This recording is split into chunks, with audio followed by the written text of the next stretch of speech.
you will find that even if Paul was in prison, he says the only thing that can bring him joy is only when the church of Philippians people can humble themselves in love.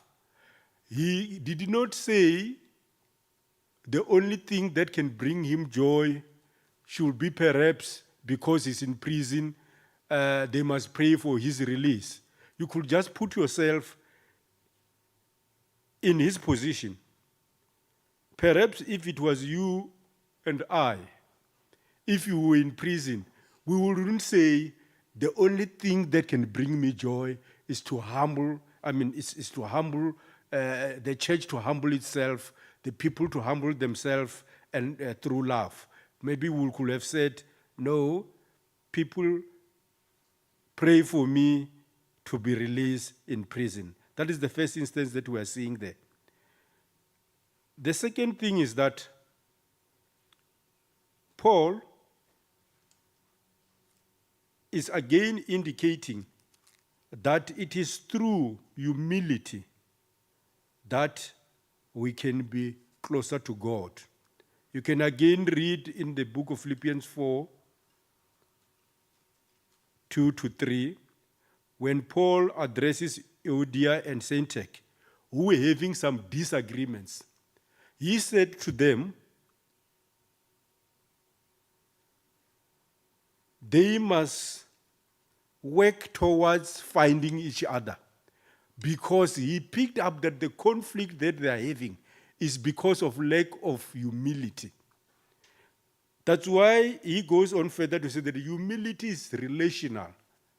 If you check the things that causes conflicts in the church, things that causes conflict in the families, things that causes conflict in the communities, is when people tend to think much of themselves than others. Then it creates conflict. That's why Paul, instead of looking into himself and his circumstance while in prison, he says to the church of Philippians, no, look into having humility, loving each other, forget about more of yourself and think of those that are around you. And if you take this word of humility, you will find that the word of humility is actually from a Greek word called skopio, which is then translated in English to mean scope. Now, the word scope means look with focus. Like we'll talk of a telescope, laryngoscope. You know, you can hear my voice is a little bit hoarse. If I go to the doctor tomorrow, he'll say, okay, Dr. Mabuda, I'm doing a laryngoscope. Why? Because you want to focus and see what is in my voice box. So, Paul is saying we need to have humility which is relational, so that you must focus on what is that which I can do to somebody else so that we can build our relation. Because if you build that relation, then you will be moving away from being selfish or from self-interest to the interest of other people. We must intentionally focus on others to determine in which way we can relate to them. Because humility is a sign of maturity.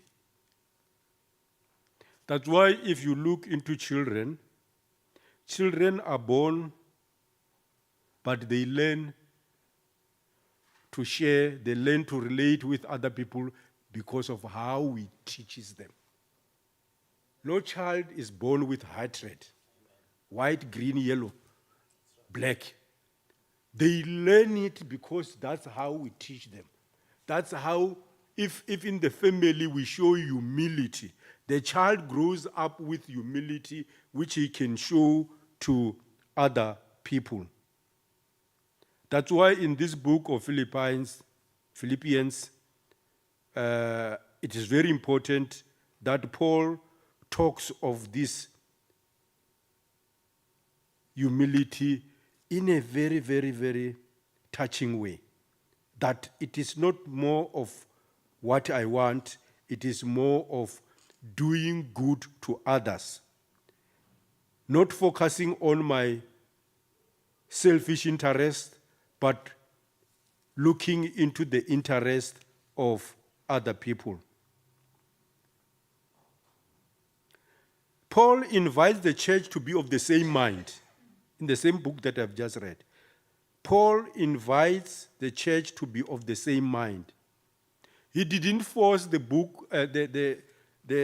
church of Philippians to show humility. He didn't force them. But he invites the church to say, if there's anything that can bring me joy, is when the church shows humility.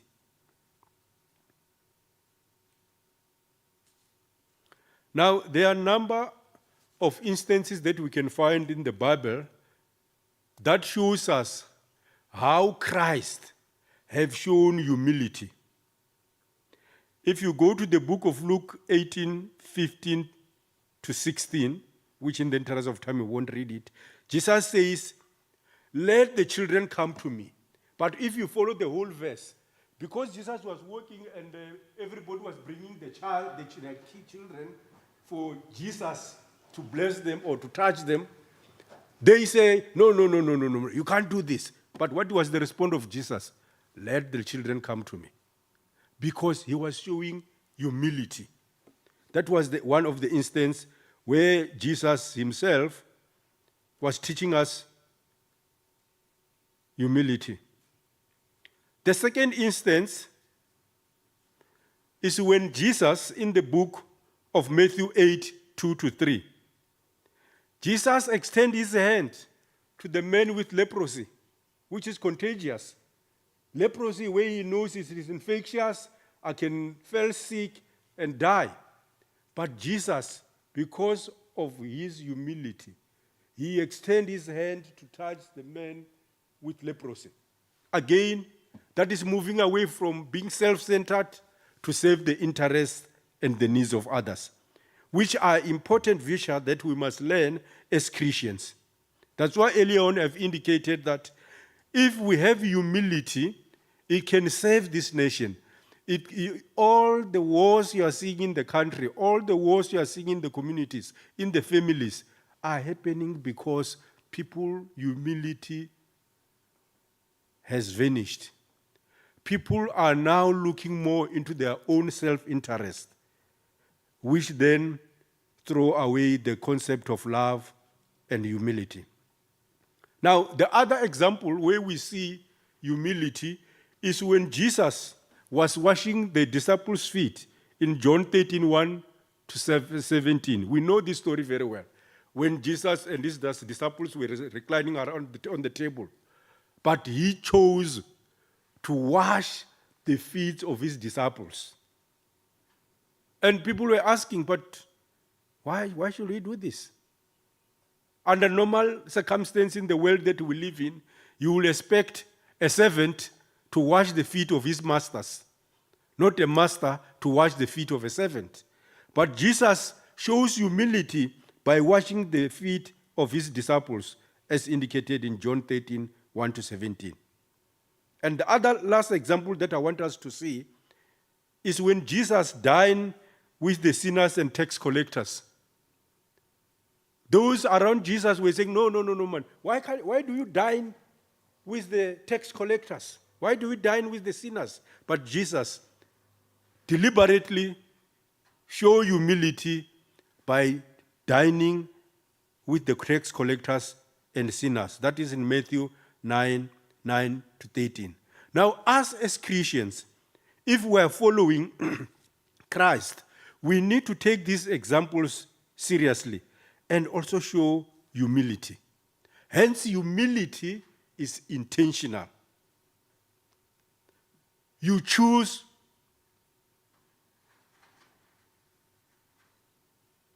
humility. You make a deliberate, intentional, action to show kindness to somebody. You choose it yourself. No one will force you to do this. But as Christians, we must choose to be like Christ. If Christ has shown this humility to another mankind, that was a perfect example of us as Christians that we must do.